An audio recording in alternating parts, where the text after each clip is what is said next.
一 part 啦。咁樣，但係下個禮拜我都會照將 Lab 1嘅嘢 upload 上 Moodle，咁樣大家留意去 check 翻，然之後我會 set 埋交功課個時間啦。咁樣，然之後2個禮拜之後交 Lab 1，然之後再係再 upload 翻 Lab 2嘅一個 lab report。咁我會喺大概你哋 Lab 3 report 完咗之後咧，我會再 upload 關於一啲 field trip report。要做啲咩嘢，然之後會俾啲相關嘅一啲資訊俾大家，咁樣去完成個 field trip report。咁樣我哋咁樣上嘅話，其實3月23號咧，咁樣就會上完最後一堂 lecture 啦。咁樣要視乎翻學校點樣安排嗰個最尾嘅考試，或者係點樣都未有相關嘅一個安排，一個正式嘅通知出到嚟。如果係有即係一有最新嘅消息啦，咁我都會通知翻大家，關於個學期尾或者係成個 sem 之後嘅一個上堂或者考試嘅安排係點咯。OK？如果冇問題咧，咁我哋繼續去上埋上一堂未講完嘅一個 lecture。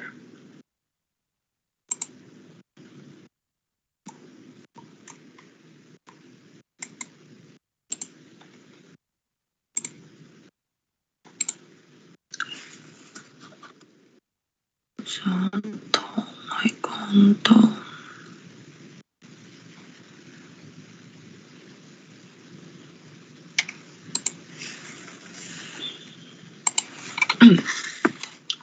Okay, let's continue for the nutrient transportation and assimilation in the plant. And here you can see the nutrients in the plant cell. The uptake and the solute transport in the plant cell. Here you can see that the transport of solute. The solutes are always says the solutions that contains different nutrients ions, and from the source solution to the plant cell, through the plant cells, and enter into the plant cell. And when they enter into and within the plant cell, and these part of solutions that contains a lot of nutrients ion, they are regulated mainly by the membrane through the different transportations way. Firstly, through the passive transportations or the active transportation process. And here we will discuss the different transportation, the passive and active transportation process in the plant cell. Firstly, the passive transport. What is passive transport in the plant cell? Is a movement of ions and other atomic or molecular substance across the cell membrane without need for the energy input. Unlike the active transport, it does not require the input of several energy because it's indeed driven by the tendency of the system to grow in the entropy. And the rate of passive transport depends on the permeability of the cell membrane, which in return depends on the organization and characteristics of the membrane lipid and protein. And 4 main kinds of passive transport are simple diffusion, facilitate diffusion, filtrations, or osmosis. So here it shows the passive transportation. It also depends on the concentration. always from the high concentration to the low concentration. Is a downhill movement of the nutrients ion or molecular or the water transportation also can follow the passive transportation process in the plant cell. And as we discussed, as we learned for the previous slide, we know there have different transportation way, including the mass flow, diffusions, and here you can see that most of the diffusion depends on the passive transportation process. And another one, the active transport. The active transport is the movement of molecule across a cell membrane from a region of low concentration to a region of higher concentration.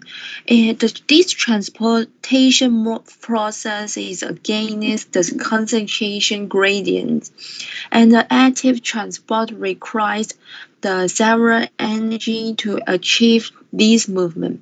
There are two types of active transport, including the primary active transport that used ATP, that they need to use the energy from the plant, and the secondary active transport that use an electrochemical gradient.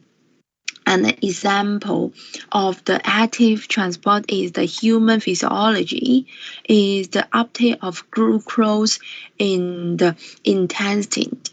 So here shows the different transportation process in the plants. Is the active transport, they need the energy from the plant ATP, and is different from the passive transport. The transportation pathway is from the low concentration to the high concentration to the higher concentration, and is the uphill movement of the nutrients ion or the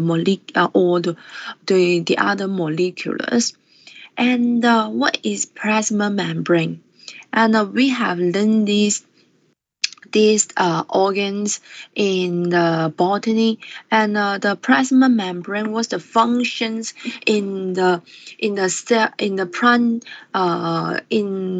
plant cell nutrients transportation, and the cell membrane is selectively permeable and able to regulate what enters and exits the cell, and therefore they can facilitate the transport of new materials needed for survival, and the movement of substance across the membrane can be either passive, occurring without the input of cellular energy, or active, requiring the cell to expend the energy in the transporting it, and the membrane also maintain the cell potential, and the cell membrane that can work as a selective filter that allows only certain things to come inside or go outside the cell, and most mature plant cells can have one large vacuole like this. Have one large vacuole that typically occupies more than 13% of the cell's volume, and that can occupy as much as 18% of the volumes for certain cell types and conditions. And here, in the following slide, I will show you the membrane, the cell membrane transportation, and then you can know that the difference enter and exit ways on the cell membrane. You can know which type of protein can help to control for the ion pass through the cell membrane, and And the next one, what is the tonoplast? Tonoplast. Vacuole hole is surrounded by a membrane, and this part that we can call it is the tonoplast, and is filled with the cell sap, and also different valent or different status of the nutrient ion will be stored in this vacuole hole, and they also have a lot of cell sap, and they also call the vacuolar membrane, and tonoplast is the cytoplasmic membrane surrounding a vacuole, separating the vacuolar contents from the cell's cytoplasm. Cytoplasm, and as a membrane is mainly involved in regulating the movement of ions around the cell, and isolating the materials that might be harmful or threat to the cell. And here shows the nutrients uptake, the transportation process in the plant cell. And here in this slide, you can see there have three classes of the cell of the membrane transport proteins, and that all these proteins in the cell membrane that can control which type of nutrients ion can pass through, can enter into the plant cell. And here shows the biological membrane can contain the transport proteins that facilitate the passage of selected ions and other molecules. Here you can see that the graph shows the different transportation pathway, including the simple diffusion, and the carrier protein, and this pathway, or the directly transporting molecule. All these can be counted as the passive transport, because they don't need to waste the ATP, the energy from the plants. And by using the pump, this pathway belongs to the primary active transport. It needs to against the gradient of electrochemical potential, which means that the nutrients ion can be transported from the lower concentration to the higher concentration, from one side to another side. And this part of transportation, they need to use the energy from the plant cell. That this part, the energy is contributed by the ATPase, and the ion channel, the channel protein. What is the channel protein? We also can call it as the ion channels. They are pore-forming membrane protein, and this part of protein that can allow the ion to pass through the channel pores, and their functions include establishing a resting membrane potential, and shaping the action potential and other electrical signal by grading the flows of ion across the cell membrane, and the controlling the flows of ion across the secretory cells, and also regulating the cell volume. The ion channel are present in the cell membrane of all cells. All the plant cells have this type of channel protein on the cell membrane, and these ion channels are one of two classes of ionophoric protein, and other being ion transporter. And this part of the channel protein they can select because they have a different shape and only for some specific.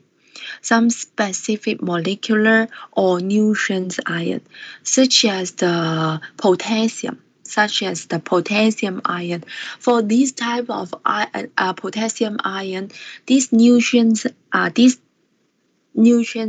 is easily to be passed through being passed through the channel protein, because this channel protein have the specific shape for the potassium ion. And how about for others nutrients ion? Some of them cannot pass through these cell membrane through the channel protein, through these ion channel, because they cannot fit these shape in the channel protein. And then the next one, the carrier protein. What's a carrier protein? What's the difference with the channel protein or other proteins?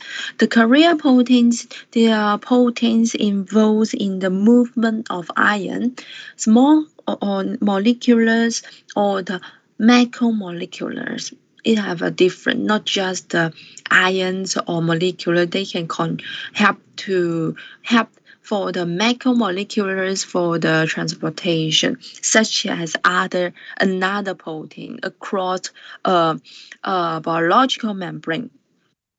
And the carrier protein are the integral membrane proteins that exist within and span the membrane across which they transport substance. And the proteins may assist in the movement of substance by facilitated diffusion, for example, or the active transport. And these mechanisms of movement are known as carrier-mediated transport. And each carrier protein is designed to recognize only one substance or one group of very similar substance. And research also has correlated difference in the specific carrier proteins with specific disease. And the membrane transport proteins is a membrane protein that can act as a carrier.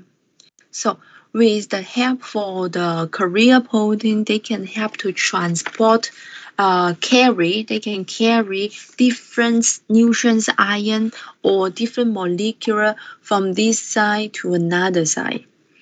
And also for the carrier protein transportation, and they also belongs to the passive transport. So the transportation direction also should be from the high concentration part to the lower concentration part.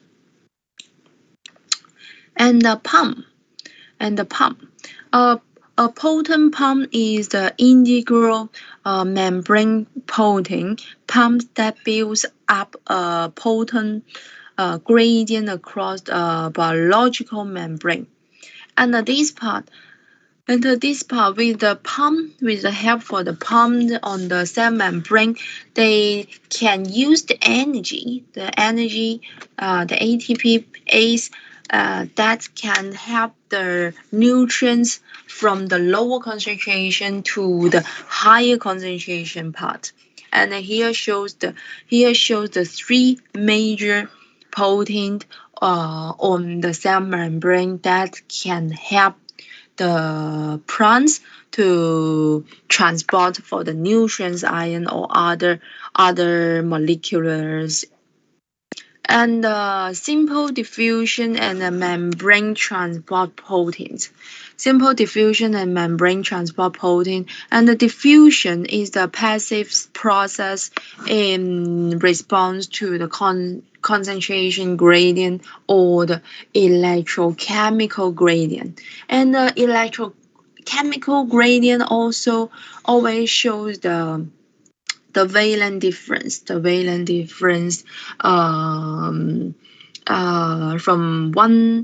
plant cell in the outer the different valence balance from the cell membrane. And the membrane are made of lipid, as we know that the structure for the cell membrane, they have the lipid nonpolar substance that can diffuse more readily into the plant cell than the nutrients ion. So the cell membrane have their preference and is judged by their structure because they have the plasma membrane. The plasma membrane, they are the lipid bilayer. And this side, they are easy to approach for the lipid that easily to transport the lipid from the one side to another side. And in the process of diffusion, substance tend to move from an area of higher concentration to an area of low concentration until its concentration becomes equal through our space. And in the simple diffusion, small non-charged molecular or the lipid soluble molecular pass through between the phospholipid to enter or leave the cell, moving from areas of a high concentration to area of low concentration, that they can move down their concentration gradient. Oxygen and the carbon dioxide and most lipids enter and leave the cell by the simple diffusion. Oxygen, carbon dioxide, and most lipids, because most of them always from the higher concentration to the lower concentration, and through the passive transportation, the pathway. And the osmosis is a type of simple diffusion in which water molecular or the nutrients ions in the solutions that diffuse through the selectively permeable membrane from areas of high water concentration to the areas of lower water concentrations. And here you can see that the different nutrients ion or the different molecules or the have a different permeabilities in the cell membrane. And here show the three classes of the transport protein. As we mentioned, I have a channel protein, carrier protein, and also have the active transport pumps in the cell membrane that exist to aid the transport of polar molecule across the biological membrane. And because, as we mentioned, that the molecular, the water, the lipid, and the carbon dioxide are easily to pass through the plasma membrane because it is a lipid bilayer membrane, and that their permeability is much more better than the nutrients ion. And also different nutrients ion, they have different transportation and permeability in the plant cell. And a simple diffusion. Firstly, we talk about the mechanism for the carrier for the channel protein, for the channel pathway in the cell, in the plant cell. And here you can see the transmembrane protein that function as selective port. As we said, it have a different shape that they can select their preferred ion that to help them to pass through the plant cell membrane, because these channel protein they have a different shape that only the ions or molecules can fit this shape that they can pass through the plant cell. So not too much of not all the nutrients ions can pass through these channel proteins, and always the help for this channel protein, and they can diffuse across the cell membrane, and the transport through the channel is passive. Passive transportation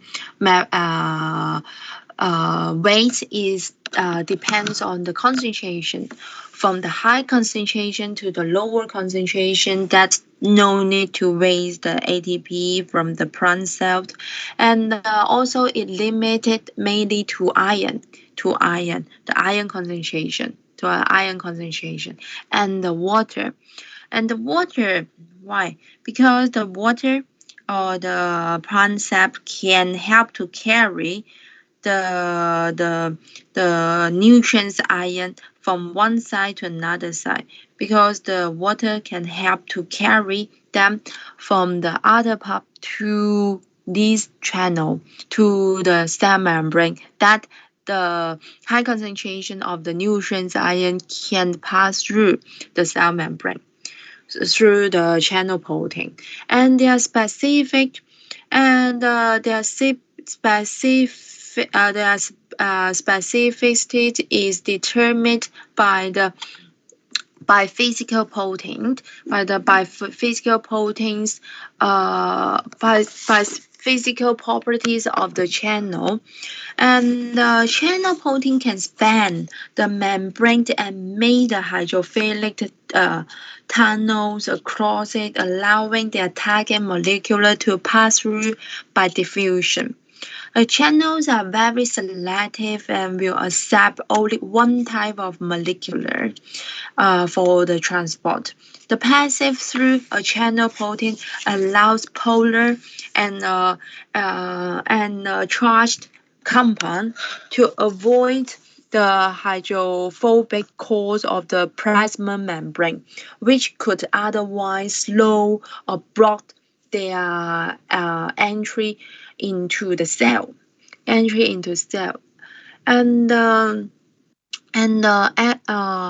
aquaporins, as we learned from the botany, we can know that they are also channel proteins.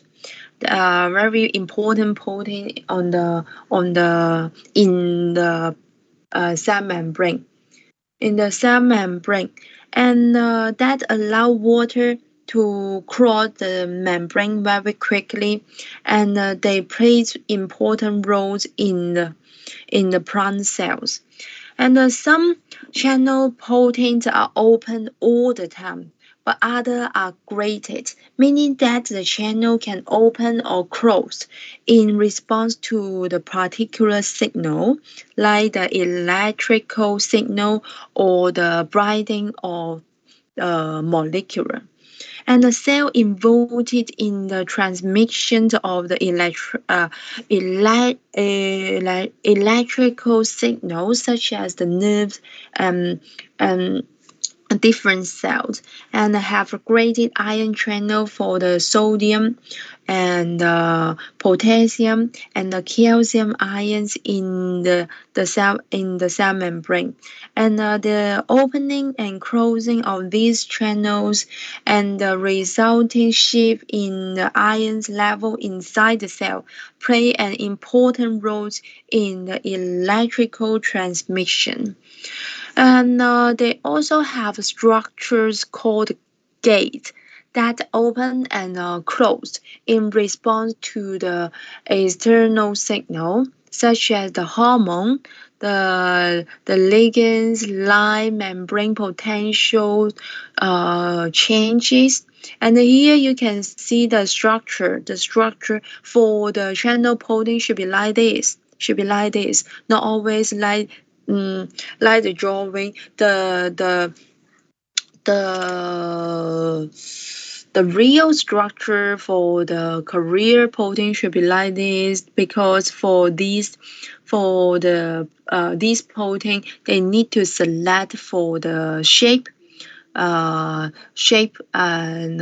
have the selection for the nutrients ion. So for these channel protein, they are more preferred to carry the potassium ion. So potassium ion is easily to pass through the cell membrane through the channel protein. That from one side to another side, and this one, the channel protein, they also have the voltage sensing regions that they can select, they can sense for the electrochemical difference, that they can note how to transport the nutrients ion from one side to another side. And the carrier protein was the detailed mechanism for the carrier protein. The carrier protein binds the transporting molecules on one side of the membrane and release it on the other side. They are more selective than the channels. The channels protein only can control the shape, and control for the electrical chemical gradients that not that specific nutrients, ion, or molecules can't pass through the channel. And for the carrier protein, only the specific one can be carried by the carrier protein, and they do not have pores that is then completely across the membrane. And they specialize in the transport of specific ion or the organic metabolites. And since it requires binding or the conformational change of the proteins, the conformational change, which means that the shape, the structure of the protein could be changed for the molecules or the nutrients ion that they need to carry. They need to change their shape that made these carrier protein can carry for the ions or the molecules. That the transport is slower when compared to the channels transportation pathway. And the carrier protein can change their shape to move a target molecule from one side of the membrane to the other side. And also, as we said, the carrier protein involved in facilitate the diffusion simply provide the hydrophilic molecules with a way to move down an existing concentration gradient. And the channel and the carrier protein transport material at different rates. In general, channel protein transport molecule much more quickly than do carrier protein. This is because the channel proteins are simple tunnel. And unlike the carrier protein, they don't need to change shape to reset each time they move molecular. A typical channel proteins typical channel proteins might facilitate diffusion at a rate of tens of millions of molecules per second. And whereas carrier proteins might work at a rate of 1,000 or so molecules per second. So here shows the rate difference, and this is generating membrane potential works like a battery being charged, and the co-transporter discharge is by using the energy stored and by importing the sodium, therefore is referred to as a secondary active transport. And here shows that the carrier, most of the carrier protein can belong to the passive transportation pathway, and to facilitate the simple diffusion, and and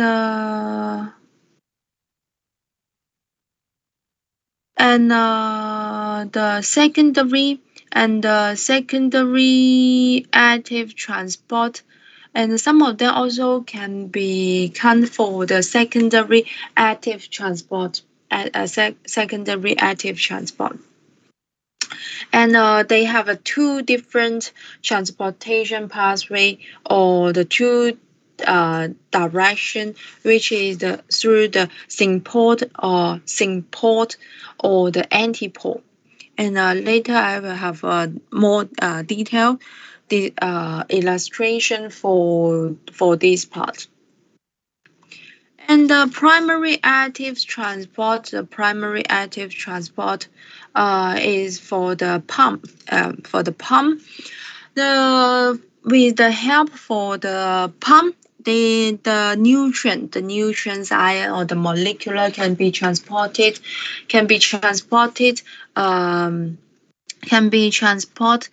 from the low concentration to the higher concentration.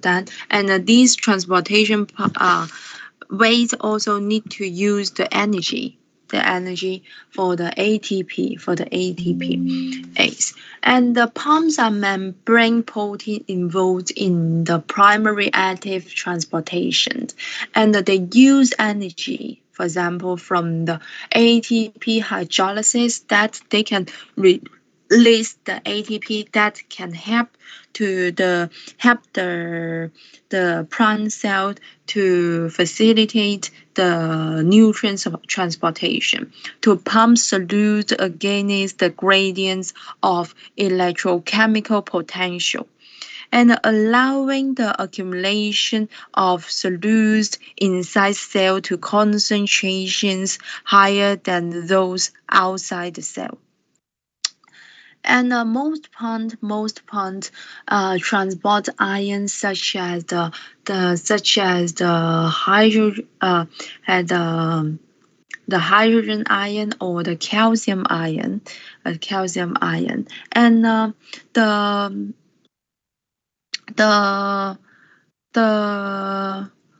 ion pumps can be further classified into two type of ions pumps: electrogenic and electroneutral. And here shows the difference.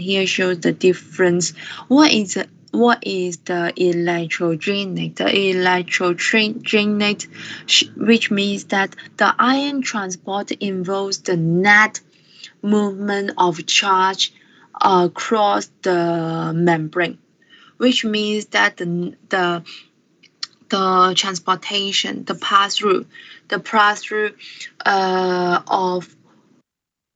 of the nutrients for the ion, they are not balanced. The net valence is not balanced.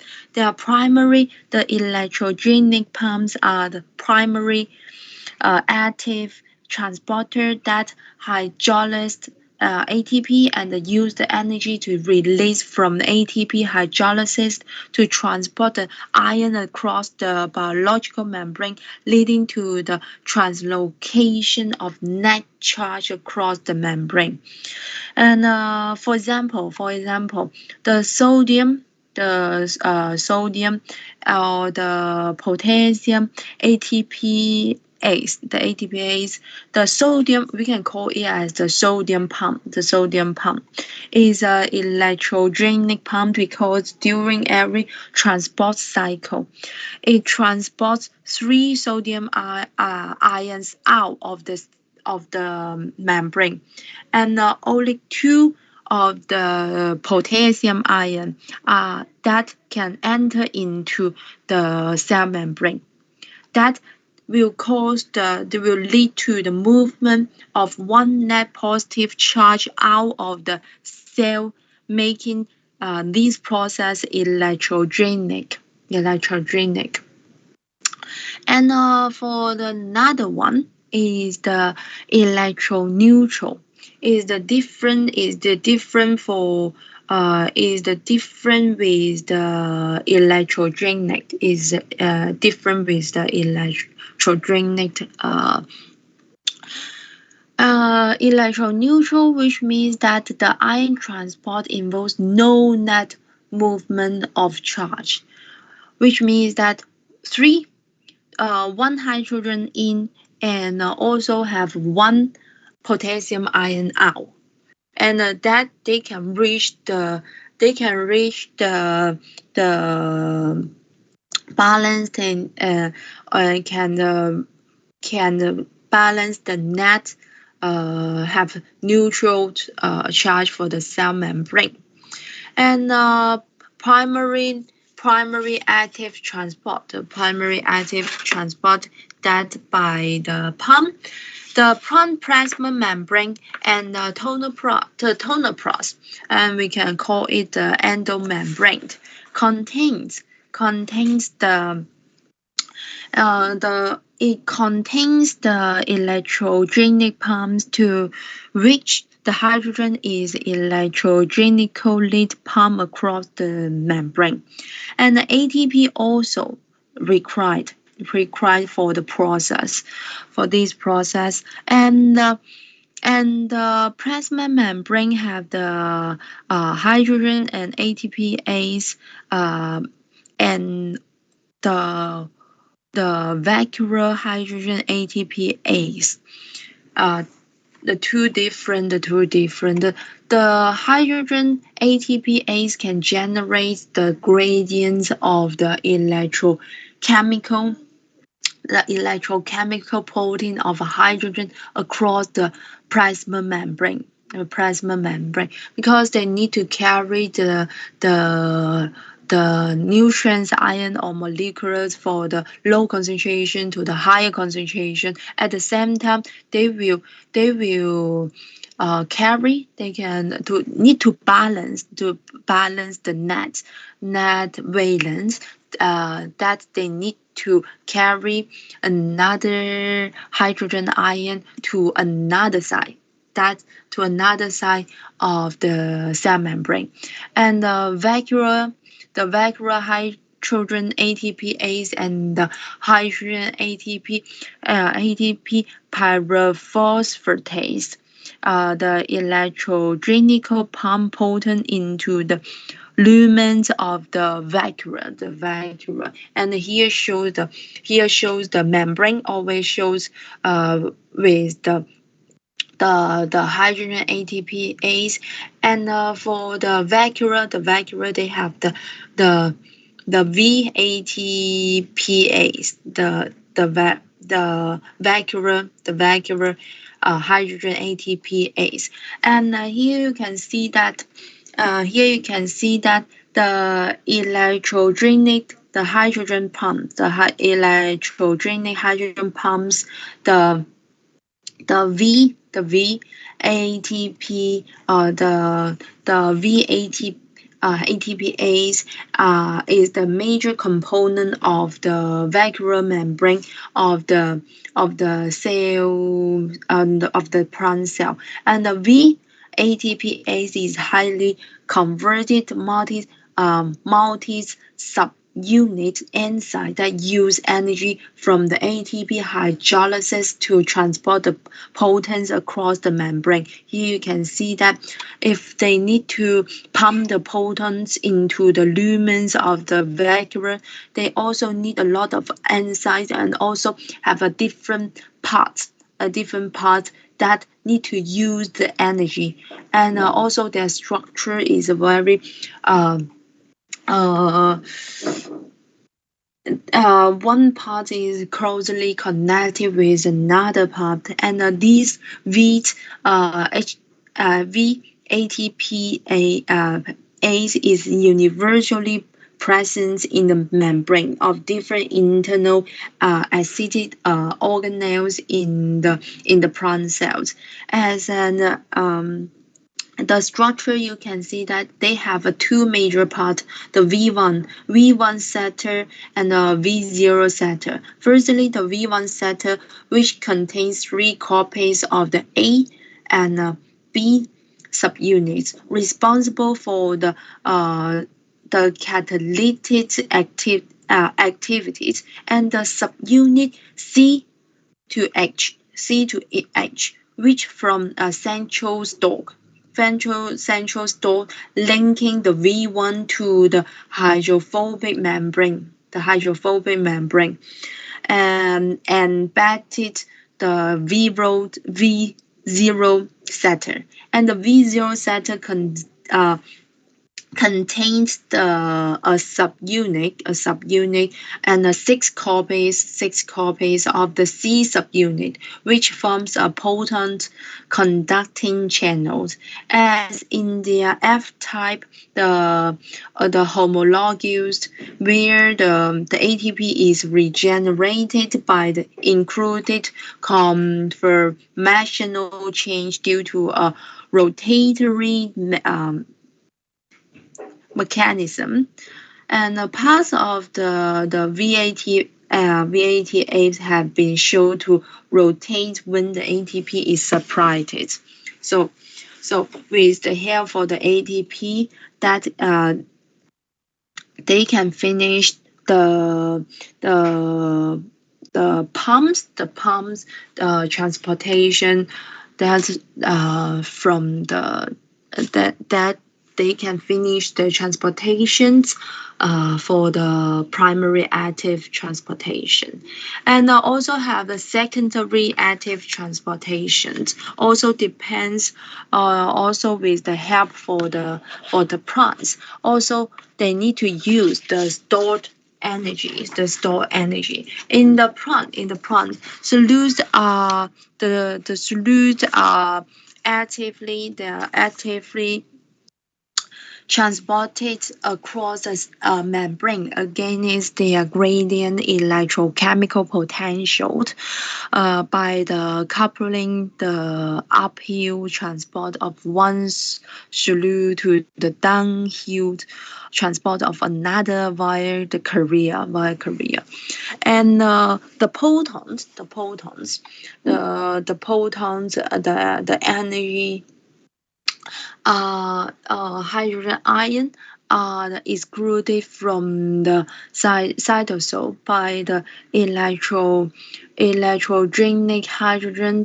The proton ATPase generating a membrane potential and a pH gradient, and that through the primary active transportation, and will have the proton motive force, have a PMH. The PMH, it can be described as the measures of the potential energy stored as a combination of protons and the voltage gradient across a membrane. And electrical gradient is a consequence of the charge separations across the membrane. And they also represent the stored free energy directly used for the secondary active active transport in driving the transport of many other substances against their gradient. A gradient that they also can help for the hydrogen ion, the protons, and from the higher concentration to the lower concentration, and also they help to carry the corresponding the nutrients ion or molecular from the low concentration to the higher concentration, and this process also need to use the ATPase, and with the help for the proton transportation, the exclusions then help to balance for the net balance, for the electrogenetic balance in the cell membrane. And simple, they also have two types of the secondary active transportation. For the two different directions, it have the symport or the antiport. The symport, it shows the two different transportation ways for the secondary active transportation.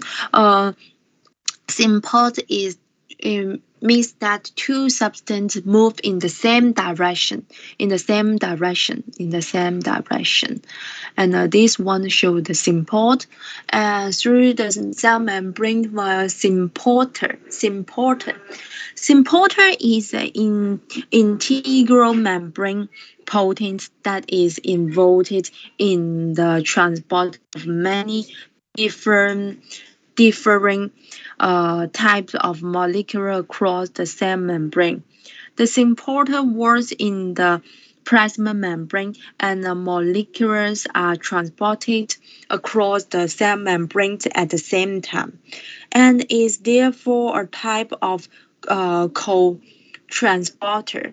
The transporter is called a symporter because the molecule will travel in the same direction in relation to each other. Here shows the from the one direction, and is the symport, and the antiport. It means the energetically downhill movement of the protons drives the active transport of solution in the opposition direction via the antiporter. And the antiporter is the co-transporter. And integral membrane protein involved in the secondary active transport of two or more different molecules in the ion across a phospholipid membrane, such as the plasma membrane, in the opposite directions, one into the cell and one out of the cell. Here you can see that this one is antiport. They have two directions, in and out, and the secondary active transport is used to drive the active uptake of charged mineral nutrients, such as the nitrates or nitrite, sulfur, or the phosphorus, phosphorus nutrient ion, or other neutral substance, such as the amino acid, peptide, the sucrose, and the export of sodium, which is toxic to the plant cell at a high concentration. So with the help for the secondary active transport, they can help to exclude some toxic ions in the plant cells. And here shows the different transportation rates in the plant cell for these two different transportation pathway. And firstly, the simple diffusion. Simple diffusion transportation rate and carrier transportation rate in the plant cell. Here you can see the kinetic of the transporting molecule can be used to determine the mode of its transport. The simple diffusion is much more faster because they are always from the high concentration to the lower concentration. Also, they are through the open channels. More nutrients, ion or molecular can directly pass through the channels protein can through the simple diffusions, and is directly proportional to the concentration of the transporting molecules. And the carrier transportation pathway is much more much more slower than the simple diffusion, because as we say, the carrier transportation pathway, they need to use the carrier protein. The carrier protein will be full. It will be full, and because every carrier protein only carry one molecular or one nutrient ion, and it shows it have a maximum rate. Because the carrier protein will be fully occupied. That no more nutrient ions or molecules can be transported through the carrier transportation. And here shows the solute concentration that yields have the maximal rates of the transport, and also it tells you the affinities of the carrier binding sites for the solute, which means that the Km shows the binding site, affinities of the carrier binding sites, and which one is more preferred to binding for the protein, the transported protein in the cell membrane. And here overviews of the various transport protein in the plant cell. Here we can show that we totally have 17 different essential nutrients in the plants, and also it shows the different ions forms of these nutrients ions in the plant cell. Here you can see that can pass through the cell membrane, the cell through the vacuole membrane, and through different transportation pathway. You can see that some of them, the hydrogen ion mainly through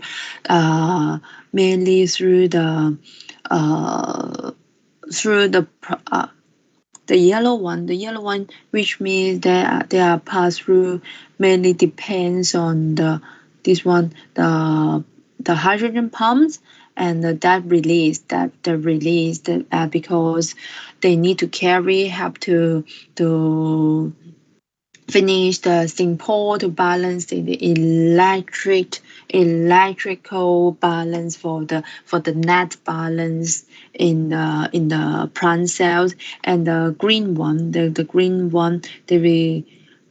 be carried by the carrier protein to the carrier protein, and the blue one mainly through the channel transportation, that also have the channel proteins, mainly the calcium, the potassium ion. Here you can see that the potassium and calcium ion, also part of the sodium ion, mainly depends on these channel transportation pathway. And the green one, and some other such as the nitrite, or other sucrose, and amino acid, peptide, phosphorus, like these other metals, iron can be carried by the carrier protein and then enter into the cell membrane. Enter into the cell membrane, and here shows the here shows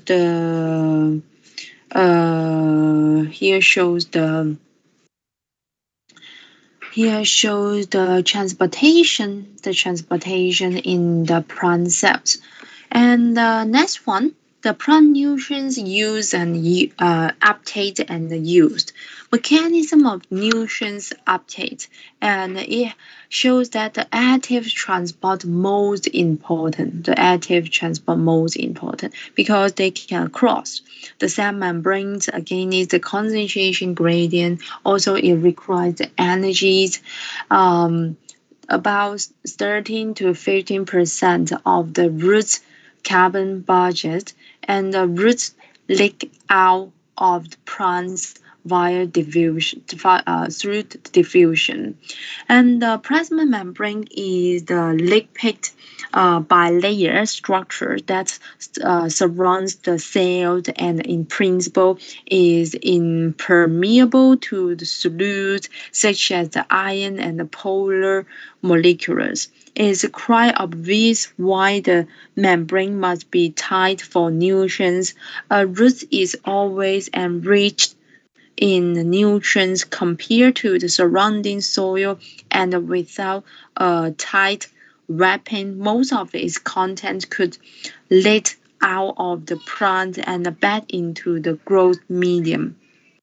Therefore, there is only one way that solutes can be transported from the outside medium, the apoplast, into a cell is by the specific transport protein that spans the plasma membrane. As cells tend to accumulate nutrients, this transport is more often uphill, and abundant nutrients may enter by diffusions, or the mass flow still have to be absorbed by the active transport.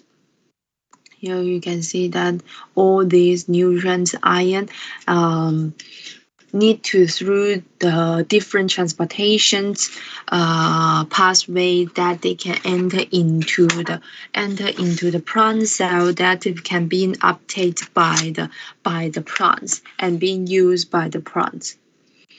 And the nitrogen come in a different form. Here you can see that the amino acid must be transported through the plant, used for the protein synthesis. It have a minimal cross for it, and also the ammonium must be assimilated. And later I will have a more detailed the more detailed illustration for the assimilation for the nitrogen. Need to discuss more about the ammonium and nitrate and nitrite, and different status and their storage in the plant cell. And the ammonia must be assimilated. They need to attach to carbon skeleton, and it's very important for the plant's growth. And also this part, the assimilation for the ammonium is more costly, which means that they also need to waste a lot of energy, the ATP. And the assimilation pathway from the ammonium to the nitrate, or nitrite, or the nitrite to the ammonium also need to waste the energy. And nitrite nitrate and nitrite must be reduced to the ammonium that can be directly used by the plant, because the forms of nitrate or nitrite cannot be being directly used by the plant, and a higher concentration of it can cause a toxicity for in the plants.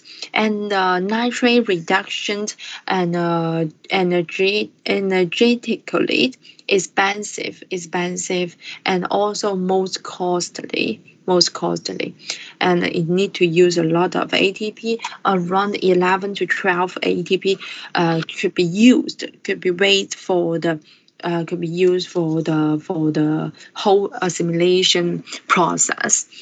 And with the expansion of the plants that develop nitrogen-fixing root nodule and insectivorous plants, and the nitrogen found in the plant is normally absorbed through the roots, primarily in an inorganic form, such as ammonium and nitrate. And the uptake of nitrate and ammonium ions by roots involves a complex set of membrane transport systems that includes both high and low affinity transporter. Net uptake rates can also be strongly influenced by the rate at which these ions extract from the root cells. And phosphorus, it have is we can call it the tapping phosphorus. The tapping phosphorus, which means that the phosphorus ends up released by the mycorrhizae and the roots of some plants. With the help for the mycorrhizae, as we said, the mycorrhizae is very important to extend the surface area for the root of the plants can help the plant to reach more nutrients ion and help them to fix the nutrients ion and can convert the unavailable forms of nutrient ion to the available form, then can be used by make these nutrients can be used by the plants. And with the help for the mycorrhizae, it can cleave the phosphorus from soil organic matter, because as we said, the phosphorus is easy to combine. It has a fixation with other cation ion in the soil matrix to make it unavailable in the soil and and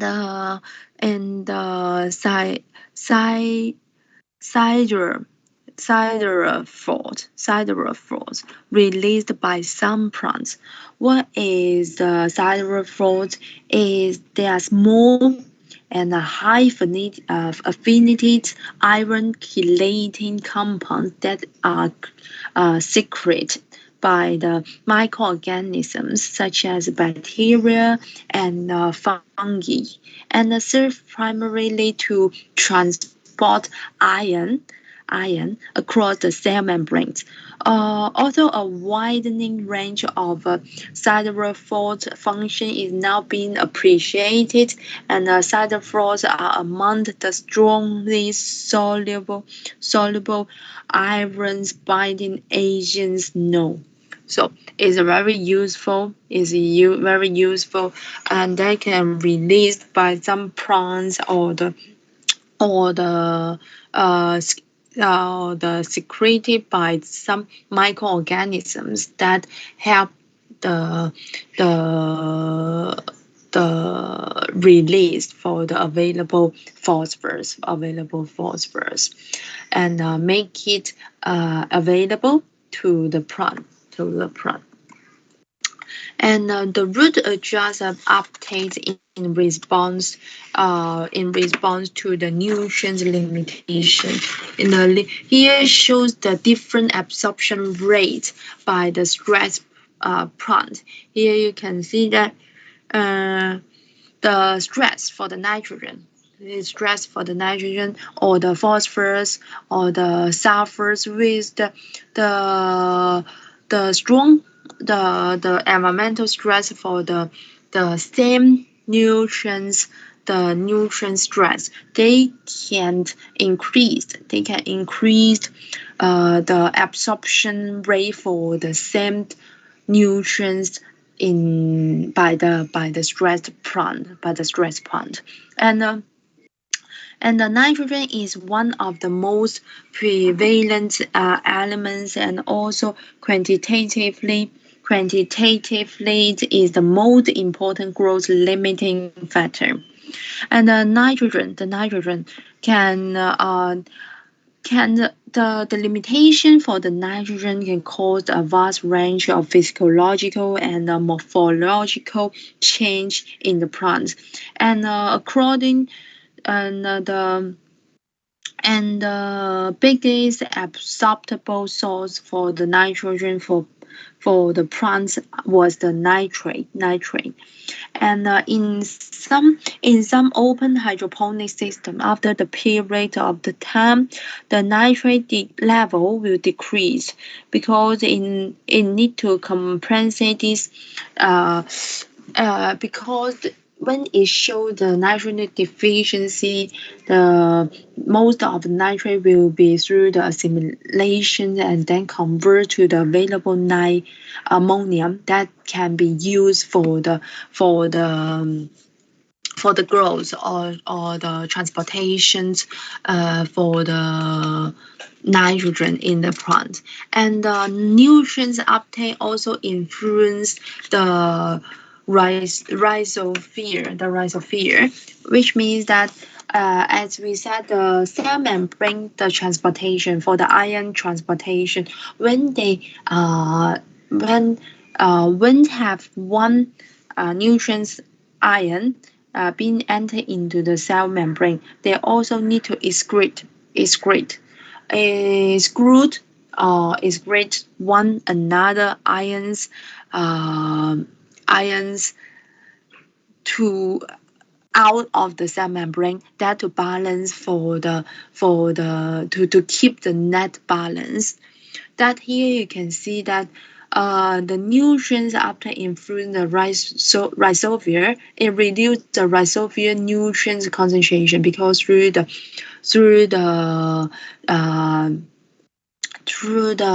extraction by the cell membrane, that from the high concentration to the low concentration near the roots here, the surrounding part, the nutrients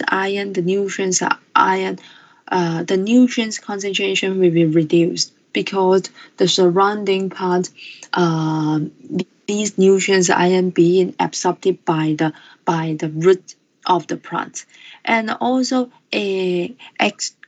excretion can enhance the decomposition because they have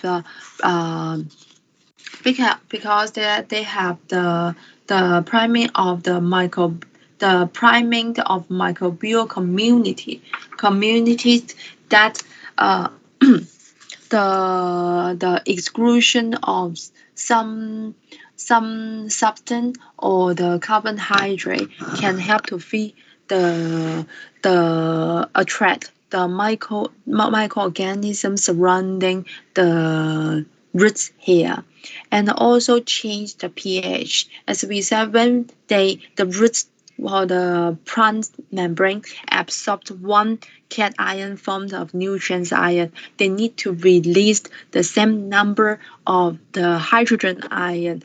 They can release into the soil solution, and then they will decrease the soil pH that's surrounding of the root here. Here you can see that Here you can see that when they absorb the anion form of nutrients ion for example the nitrate and the same one nitrate ion being absorbed, one hydroxide ion will be excreted to keep the net balance that made the surrounding of the roots here show the higher pH, so the basic environment in the rhizosphere, and for the hydrogen, for the ammonium nitrogen being absorbed by the root hair, and the same one hydrogen ion will be excreted and then made the rhizosphere show the acidic environment. Here shows the difference, the pH change. And here you can see that in the research they investigate the exchange and transport process involved in the uptake of nitrate to balance the charge. The hydroxide ions will be released into the soil that made the hydros made the surrounding of the rhizosphere, made the rhizosphere show the basic environment, and nitrate can be stored in the vacuole until the reduction, because higher concentration of the nitrate, high concentration of the nitrate will cause the toxicity in the plant, will cause the toxicity. So if the plant absorbed more nitrate in the plant cell, most of them will be stored in the vacuole. When they need to be used, they will be extracted from the vacuole and through the assimilation. This part of nitrate can be converted to the available ammonium and then to the amino acid, and then for the proteins formation in the plants. And yeah, the yellow one shows different. It absorbs the ammonium and excreted the hydrogen ion in the rhizosphere. And the plant mineral nutrition, the assimilation of mineral nutrients. The higher plants are autotrophic organisms that can synthesize all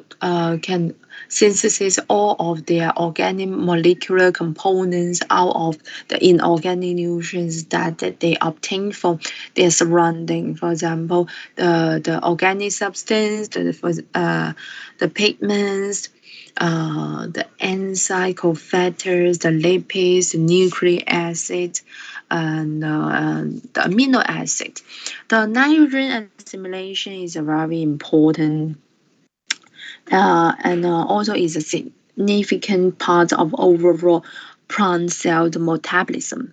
And the forms of nitrogen most often available to plants in soil is nitrate ion. And this is because soil bacteria tend to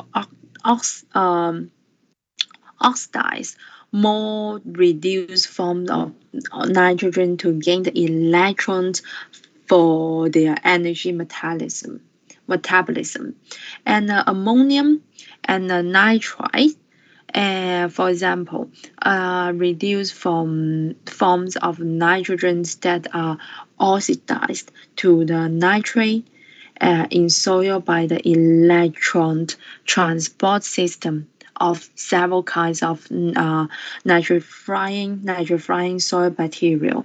And nitrate itself can be oxidized to the nitrogen gas by the nitrifying bacteria in the soils, but this occurs slowly and only in anaerobic soil or sediments.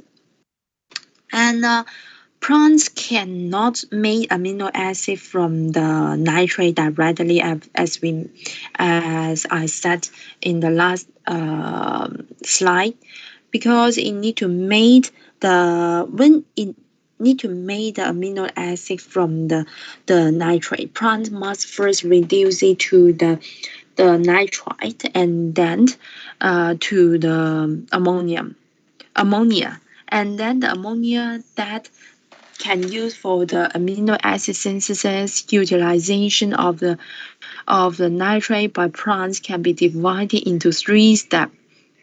Firstly, the first step is nitrate uptake, reduction of nitrate to the ammonia, and then the synthesis of glutamine.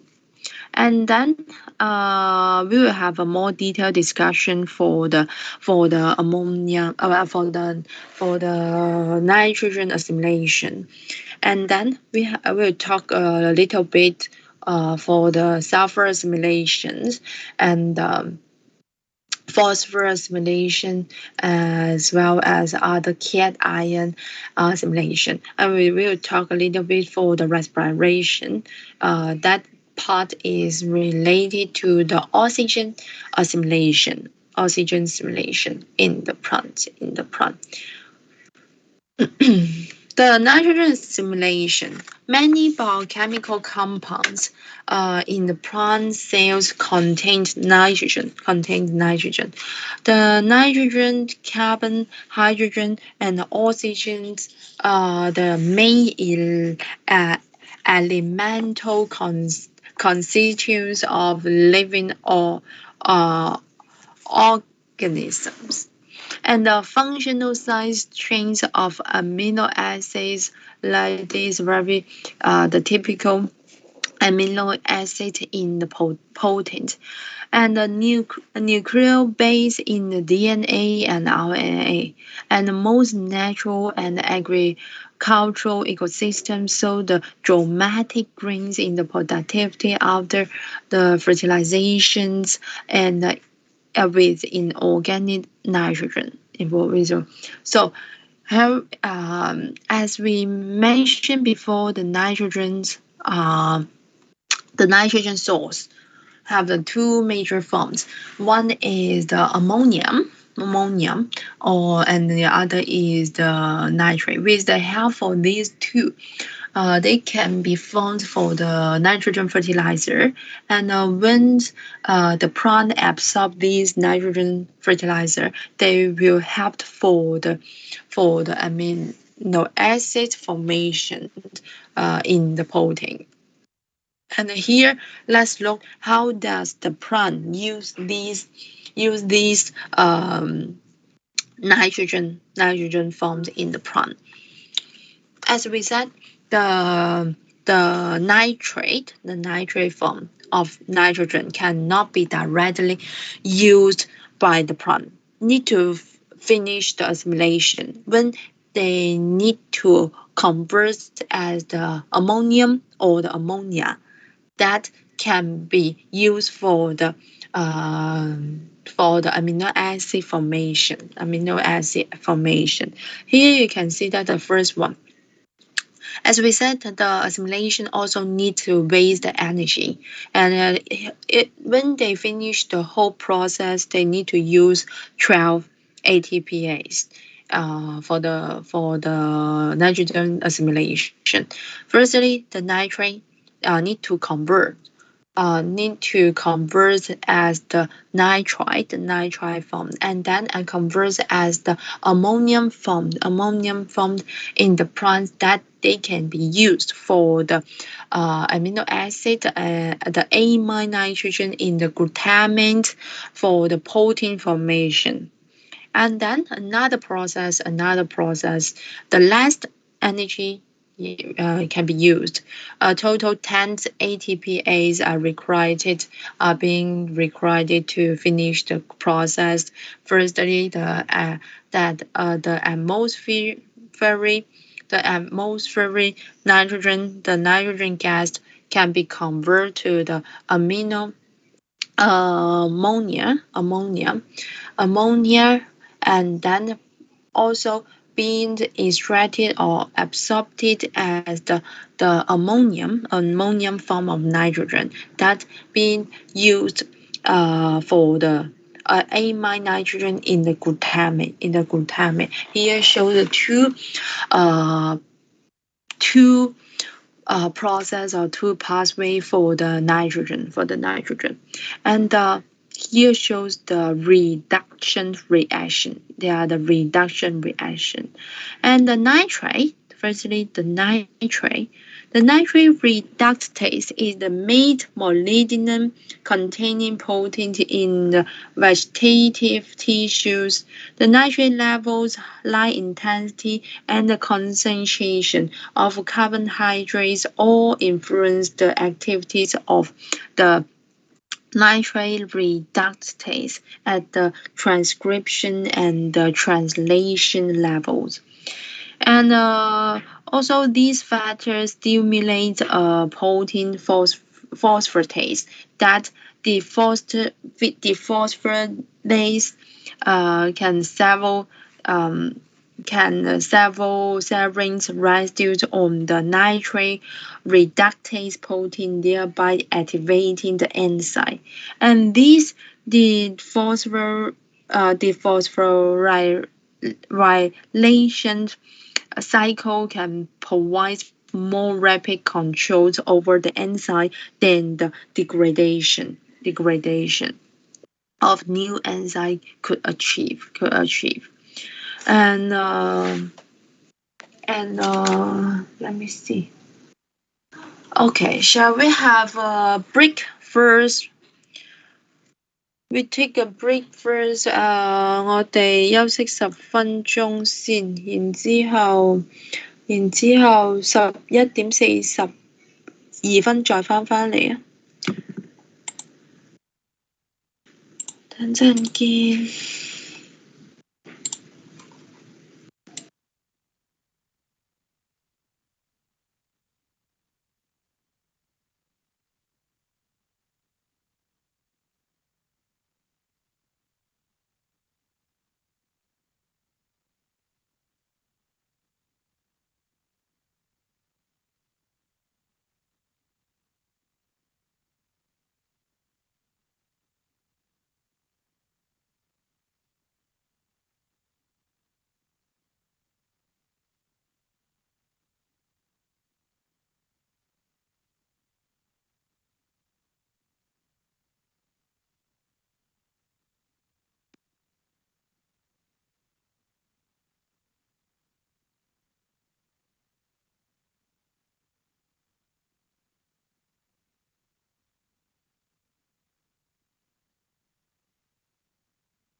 Baby 啊，Baby 啊，呢個唔係俾我哋睇噶。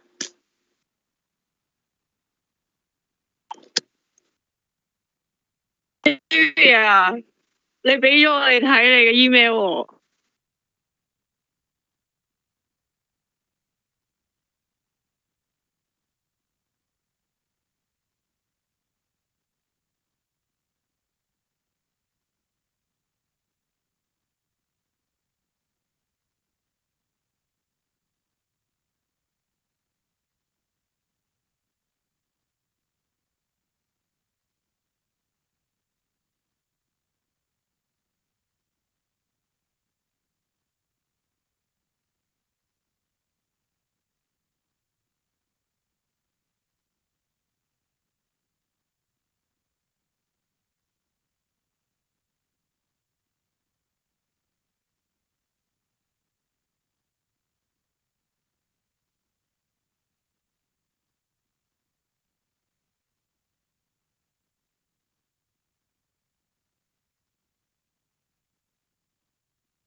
好。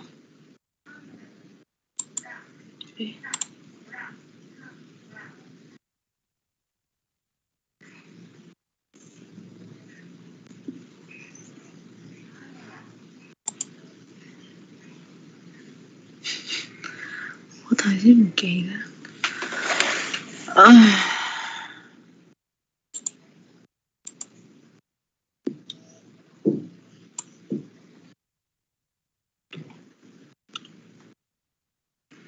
Okay, let's come back.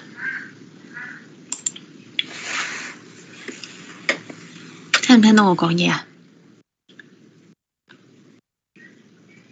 喂，hello。聽到。OK，聽到。唔該晒。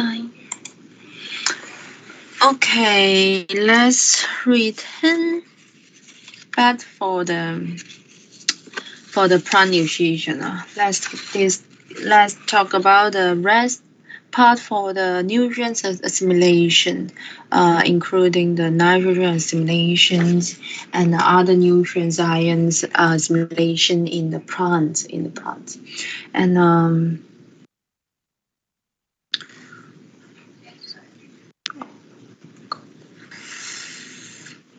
okay, I'll have a meeting later.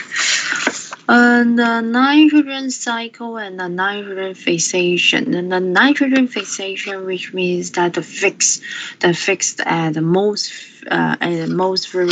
ferrate nitrogen gas and cannot be directly used by the plants, and it must be converted into the usable forms in the nitrate or the ammonium form for the simulation. In this slide, we mentioned that atmospheric nitrogen also can be used for the nitrogen assimilation, and however, and not too much of them could be used. They need to have the fixations, need to convert into the nitrate form or the nitrite form that can be used by the plant in the soil matrix. There are 18% of the fixation need to through the biological fixation. So need to depends on the symbiotic nitrogen fixer or some free living nitrogen fixer, the different these biological fixation that can help to fix the atmospheric nitrogens into the soil level. And the biological nitrogen fixation, the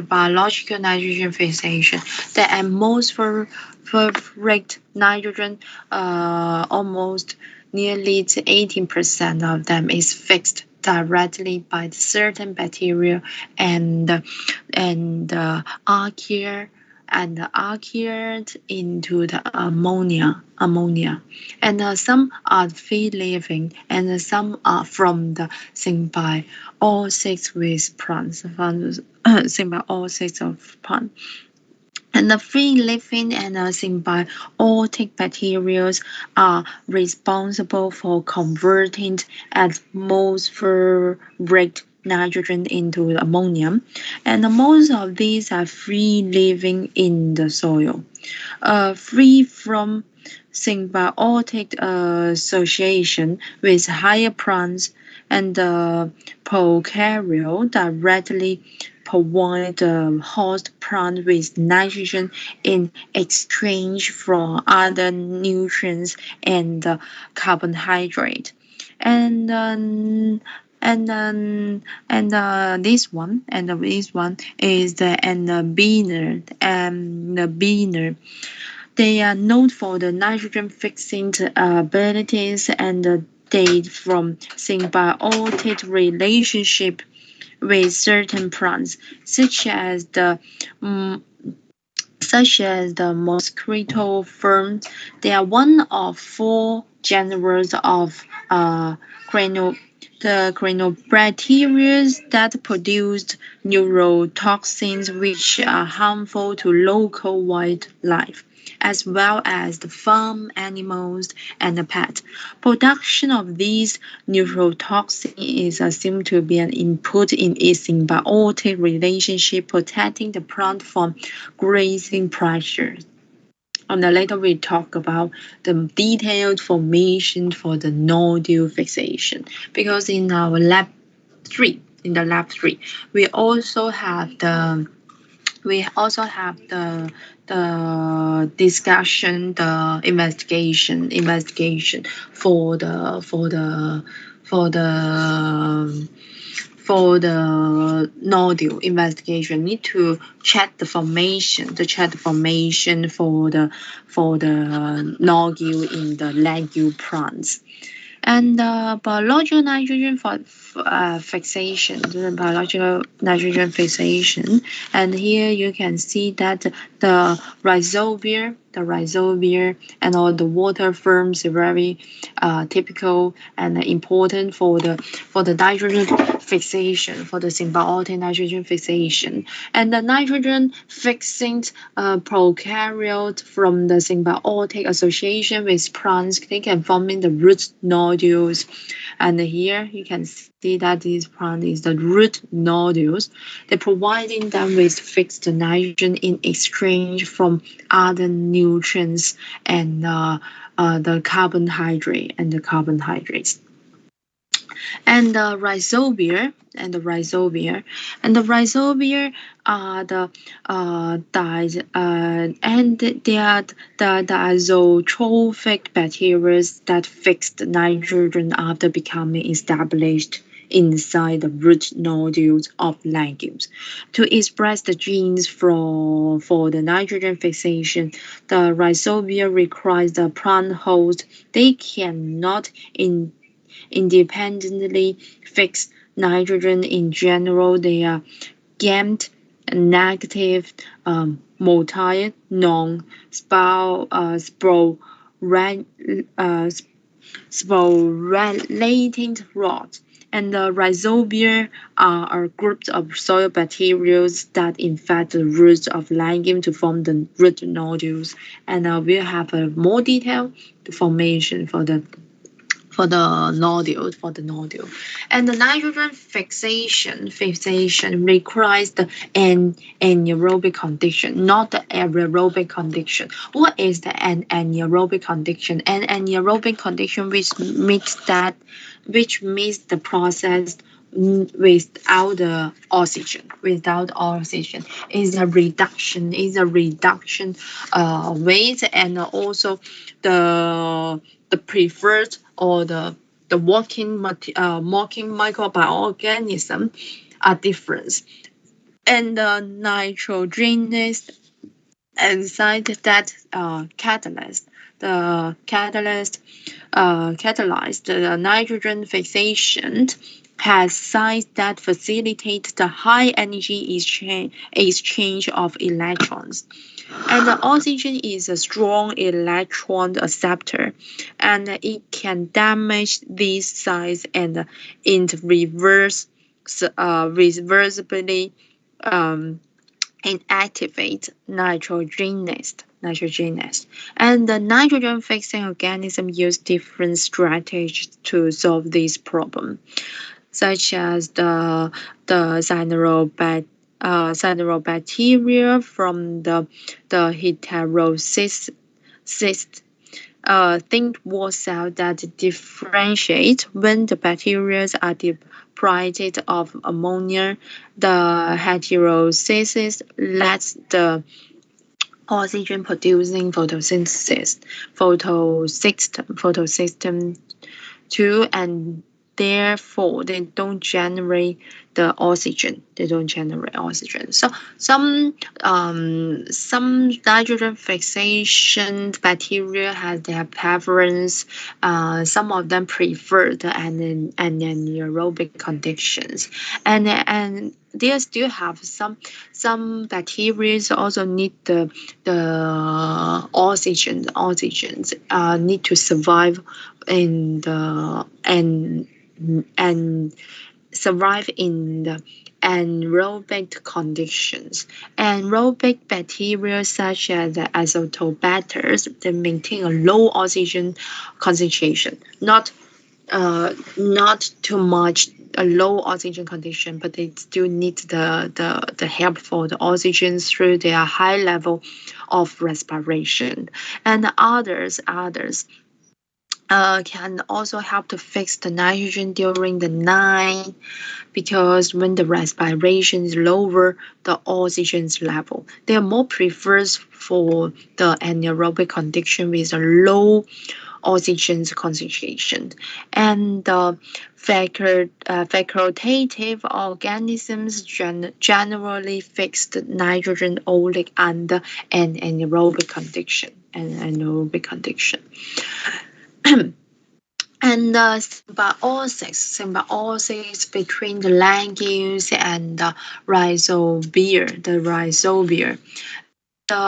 And the plant roots use positive chemotaxis The kyphosis is the chemotaxis. The chemotaxis is a signal for the rhizobia, because they need to use this signal, use the chemotaxis to attract the appropriate rhizobia.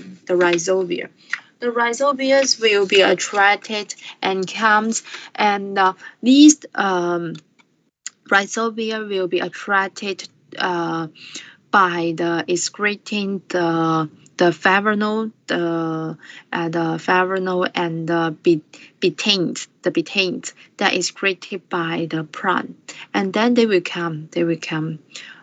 be attracted and approach to the roots of the language, and these chemicals activate the rhizobia NOD. Here you can see that they have a different genes, different protein, and they will activate the rhizobia NOD protein. NOD protein. They also have the NOD-A, NOD, different NOD genes, and only this NOD protein will be activated first, and then induce the transcription to other NOD genes, and then will activate the whole rhizobia to attack. They will code for the attack for the plant, for attack for the host plant, and the other NOD gene codes for the nodulation proteins. They are involved in the biosynthesis of NOD factor. And the NOD factor are the lipoketins and the oligosaccharide signal molecule. So, and these are the NOD factors. And the other host-specific NOD protein can help to determine the degree and the saturation of the fatty acid trained for all the addiction of groups. And here you can see the nodule formation, the infections and the nodule organogenesis. And firstly, you can see that I have a totally 8 different steps. Released. They will release the chemotaxis to attract the appropriate rhizobia. That the substance which means the chemotaxis attract the rhizobia to stimulate them to produce the cell division factor. And then the step 3, the cells in the root cortex divided to form the primary nodule meristem. But because the rhizobia is prepared, also release some materials for the roots, and prepare to attack for the roots of the plant, and then the bacteria attack to the roots hair. And the next step, the cells in the pericycle near the xylem pods are stimulated to divide. The infection thread forms and extends inwards as the primary nodules meristem, and the pericycle continues to divide. And later, the two masses of dividing cells fuse into a single clump while the infection thread continues to grow.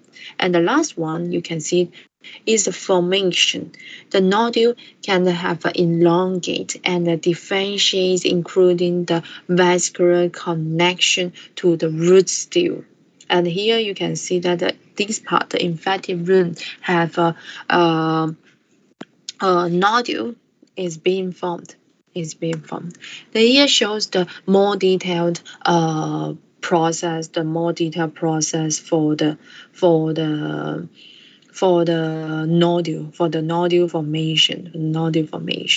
Here you can see that the the root hair attacked by the rhizobia, the emergent root hair can release the chemotaxis signal to attract the rhizobia, and the bacteria produce the knock factor during the growth and the curling of the root hair, because the bacteria, they are not factor will be activated, that gives some signal for the root hair that need to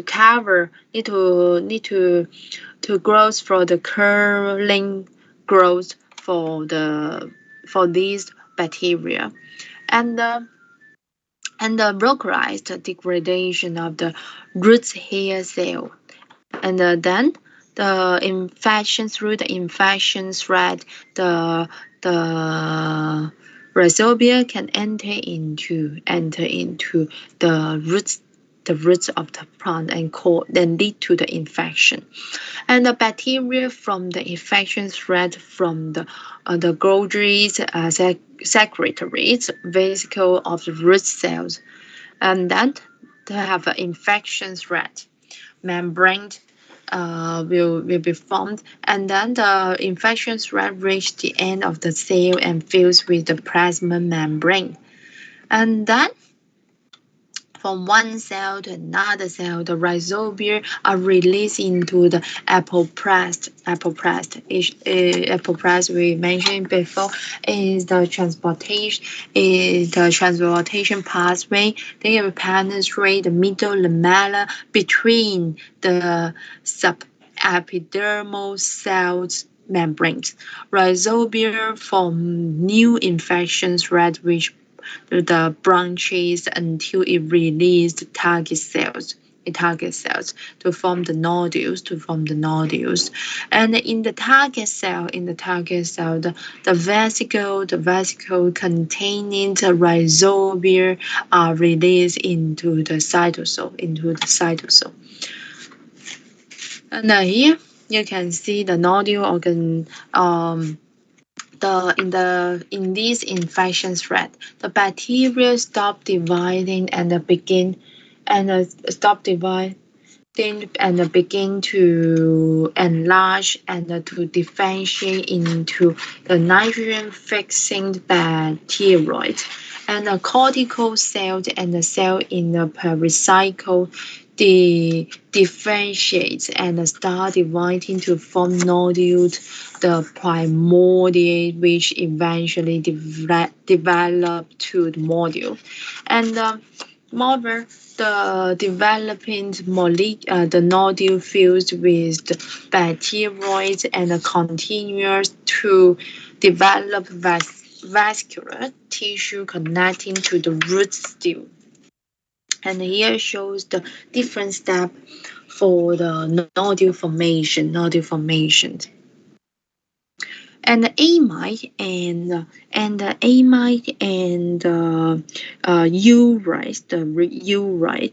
urate, and here you can see that the ammonia produced after nitrogen fixation is toxic, and they are converted into organic forms, amide or urate, in the root nodule before being transported to the shoots. And the plant cell avoids ammonium toxicity by rapidly converting the ammonium generated from the nitrate assimilation or the photorespiration into amino acid. The amide and the urate, respectively, are the main long-distance transport forms of organic nitrogen in the legumes. Following their synthesis, amide and the urate could be transported through the root sympressum to the nodule vasculature for the xylem transport to the shoot. However, more popularly, amide and the urate are released through the exporter exporter. And here you can see that this rectangle with the arrow and the white and amino acid, the green shows the arate. The green shows the arate. And into the root apoplasm to move the apoplasmic colate towards the nodule vascular bundles. And here shows the amines and the urites. They are the urite also released into the xylem, yeah, and transported to the shoots where they are catabolized to ammonium for assimilation. And here you can see that the plant's assimilation, the ammonium and the nitrate. Why we said most of the nitrate will be stored in the vacuole because high ammonium accumulate in plant tissue is toxic as is dissipate. It dissipate. Transmembrane potent gradient are required for the photosynthesis and the respiratory electron transport, and for the sequestering metabolites in the vacuole.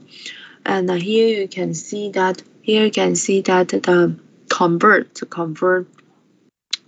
for the too much high of ammonium will cause the toxicity. So outside of the membrane, outside the vacuole, they will combine it with the hydroxide, and then make them easily to pass through the cell membrane. And then with the low pH in the vacuole, they are easily to form ammonium from the ammonia and to the ammonium again. And to avoid the toxicity of the ammonium, the plant can assimilate ammonium near the site of absorption or the generation and store any excess in their vacuole. When they need this part, the ammonium will be extracted by the plant cell again, and then can use for the further assimilation and both hydroxide and the hydrogen concentration also is diminished, leading to decrease in the pH gradient across the membrane. And the plant can store high levels of nitrate or the translocate it from tissue to tissue with the deleterious effects. But if we said even though the plant can store a high concentration for the nitrate, but the nitrate concentration is not good for our health. Because it will have the storage and translocation from the tissue to tissue with the nitrate. After to cook and put it overnight, the more nitrate will be created, and nitrate will be created in the vegetable. And when you eat it, these nitrate will be accumulated in your body. And from the research, we can find that only around 5% of nitrate in the average European diet come from the processed meat, while more than 18% are from the vegetable. And from the few fruits around the processed meat, you may imagine is the major source of nitrate in our diet. But in fact, only around 5% of the nitrate in the average European diet come from this source, while more than 18% are come from vegetable. vegetable. So the leaf greens like spinach and rocket tend to be the top of the crops for nitrate content, with other rich sources including celery and some beetroot juice and carrots and organically grown vegetable may have a lower level than the non-organic vegetables as the synthetic nitrate fertilizer unused. And when these nitrate and nitrite enter into our body, you can see that the liver reduce the nitrate to nitrite, which can combined with the hemoglobin, therefore decreasing their availability to bind oxygen. And the human and other animals can also convert nitrate into the nitrosamines, which are potent the carcinogens. The plants can be high in the nitrate if they were harvested right after nitrate fertilization. The molybdenum deficiency can lead to excessive nitrate accumulation in the vegetable. The assimilation of mineral nitrogen in the leaf. In the leaf here, you can see that the nitrate in the nitrate and ammonium assimilation in the leaf, and we can call it the photo assimilation. And many assimilation reaction occurs in the stoma of the chloroplast when they have ready access to the reducing agents required for the assimilation. And here you can see that the nitrite also they the nitrite being have a reduction, have conversions, and enter into the plant tissue and being used by the chloroplast, the chloroplast, and then they will convert as the ammonium, and then through the assimilation they will be used as the glutamate and being used to other amino acids and being used for the plant protein formation. And the plant cell immediately transport the nitrites generated by the nitrite reduction from the cytosol into the chloroplast in the leaf and the plastid in the roots. In these organelles, the nitrite reductase reduce the nitrite to ammonia. The chloroplast and the root plastids contain different forms of the enzyme, but both forms consist of a single polypeptide containing an iron sulfur cluster and specialized the heme growth.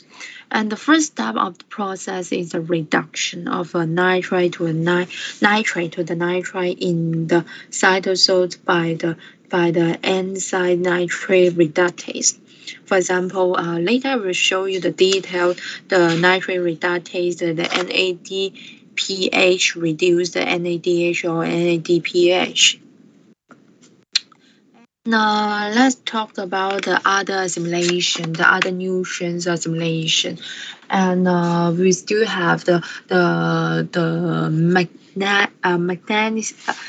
magnesium assimilation, the calcium assimilation, or the molybdenum assimilation. They will form. It shows the formation of the complex with the organic compounds. The mechanism. The mechanism associated with the chlorophyll pigment. Chlorophyll pigment is very important for the photosynthesis in the plants chlorophylls. And here you can see the structure. the magnesium in the central for the chlorophyll pigment. And the calcium when we talk about the cell membrane, we said they have a lamella, that it have a lamella, the middle lamella is associated with the peptides in the cell wall, especially in the middle lamella, and is a major component for the calcium assimilation. Need to convert for the for the calcium ion to the structure of the cell or the plant cell wall. And molybdenum here you can see that is associated with the enzymes such as the nitrate reductase and the nitrogenase. Also one part is also part of the structure for the enzymes. And so here comes the summary: the nitrogen fixation and assimilation. These two usable forms of nitrogen of plant uptake or assimilation, both of nitrate and both of the ammonium and the nitrate are very important for the nitrogen usage, fixation, assimilation in the plant. And the nitrogens need to be converted to the ammonium before it can be assimilated by the plant. It cannot be used directly. And ammonia are quickly assimilated into amino acids such as the glutamate or glutamate. And through the GSGOGAT pathway, we can call it photoassimilation in the plants. And the plant nutritional study in some hydroponic system, hydro solutions culture system, they use this system to study the nutritional requirement for plant, because in this situation you can't add the nutrients elements you want to study in the solution, that to avoid other impact factor, because in the soil matrix it always have a different nutrients. It is in the soil matrix. You cannot avoid for them. You cannot exclude the unnecessary or the nutrient you don't want in the soil matrix. So if you want to investigate the effects of some specific nutrients or some specific components, it suggests to use the hydroponic system for the solution cultures for the plants in your study. And in the normal hydroponic systems, hydroponic growth system in the market, they also use the nutrient solutions that contains these 70 different essential nutrients in the solution. Here you can see the compound in the nutrient solution, and we can call it the Hochland nutrient solution. And this Hochland nutrient solution contains all 17 different essential nutrients in the solutions. And here you can see that it have the nitrogen, phosphorus, potassium. All these will be combined with the cation form and iron forms, that to form the nutrients acceptable fertilizer form to the plants. And you can see that some of them is combined with the different numbers of water that try to make these compounds more easily to be dissolved in the water, that the roots of plants are more easily to absorb these nutrients from the solution. And the ammonium assimilation. Ammonium from the nitrogen fixation or the nitrogen reduction are toxic to the plant cell. So they have to convert into the amino acid, and these slides just for the reference. I just give you some background information for the photo assimilations that you can know the nitrogen assimilation, because this pathway is difficult for you to remember, and it's related to the cell level, that this part will not been included in the test for the examination. And GSGOGT, this pathway is the major pathway for the ammonium assimilation. Here you can see that ammonium, and then with the help for the glutamate, and then need to consult for the ATPase that use the energy that can convert it at the glutamine that carried for the amide for the amide in the glutamate, and that have the transmination. The reduced cofactor have the NADH located in the platelet of non-photosynthesis tissue. The photosynthesis tissues such as the root vascular bundle, and FT is from the corpus of the synthesis tissue, especially in the leaves. And glutamate, the synthesis is an enzyme and frequently abbreviated as GOGAT. And these enzymes manufactures glutamate from the glutamate and the alpha ketoglutarate. And thus around with the GS plays a central role in the regulation of nitrogen assimilation in the photosynthesis eukaryote and prokaryote. This is of great importance as primary productivity in many marine environments is regulated by the availability of inorganic nitrogen, and the primary sources of inorganic nitrogen use of marine algae are nitrate and ammonium, and both forms are ultimately incorporated into amino acids through the sequential reaction of glutamine synthase and glutamine synthase.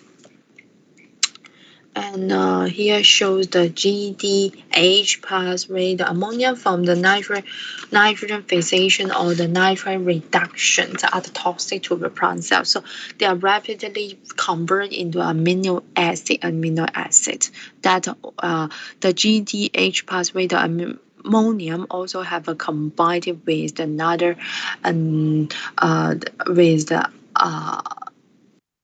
is combined with them, then used to assimilate the. Even though this pathway can be used to assimilate the ammonium, its primary function is in the deaminations such as the catabolizing glutamate during the reallocation of nitrogen. And here also shows another pathway that help for the transaminations, and the AS, and here also shows the carbon skeleton of 20 standard amino acids can be synthesized from the metabolite in the glycolysis and or the citric acid cycle. Here is the end for this part of lecture.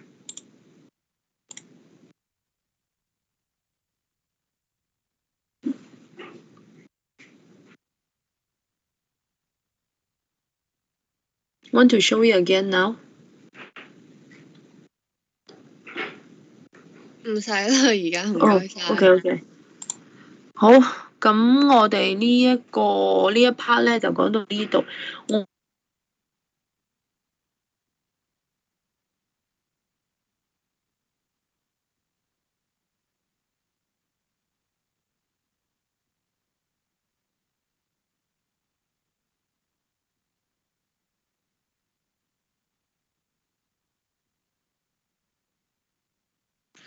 於是唔好意思，你係有冇出講嘢啊？我而家冇聽到你把聲。要聽唔到啊？係。而家聽唔聽到啊？而家聽唔聽到啊？聽到。聽到啦，係嘛？大家聽唔聽到啊？而家 OK 嘛？而家有啊。而家有，頭先冇咯。哦。咦咁奇怪嘅，我冇熄個聲。等下我快速講啊，因為我有第二個會。等下，我講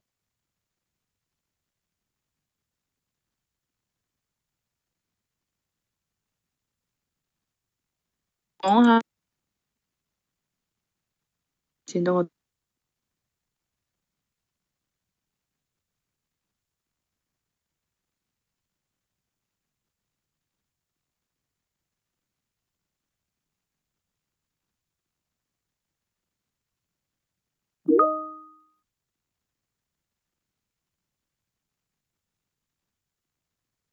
係啊，又冇聲啊。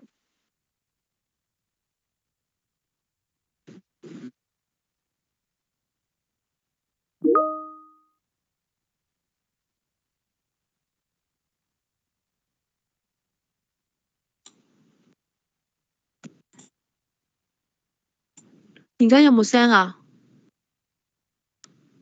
而家有。喎。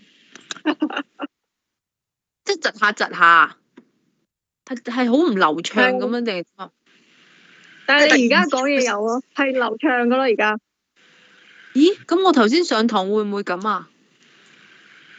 上堂有冇見？咁奇怪嘅，我一講埋嗰個 PowerPoint，然之後而家咧，我知啊，我覺得可能因為我有另外一個 meeting，佢係咪會撞㗎？因為我有另外一個 meeting 12點半開咗，我未去，因為我呢度未上完堂。未啊，係咪應該就會㗎。佢而家28分啫嘛，未到半。係啊，因為嗰邊嗰個開咗啦。哦。How to complete these two part？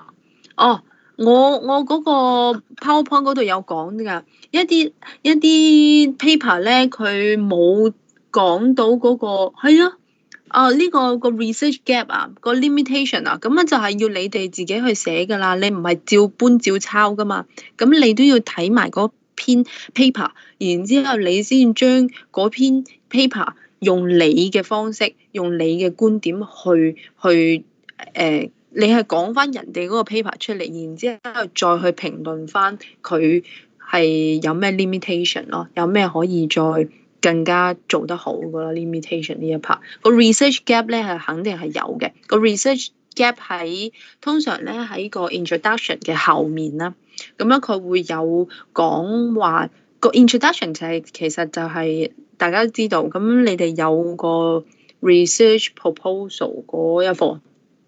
咁樣然之後咧，咁樣你哋睇個 paper，你都知道個 introduction 個功能係咩嘢啊？咁樣係話俾你哋知你哋一啲 background information。咁個 background information 咧就會提及到邊啲有啲不足嘅，不足然之後不足你先至要去做呢一 part 嘅 research 咯。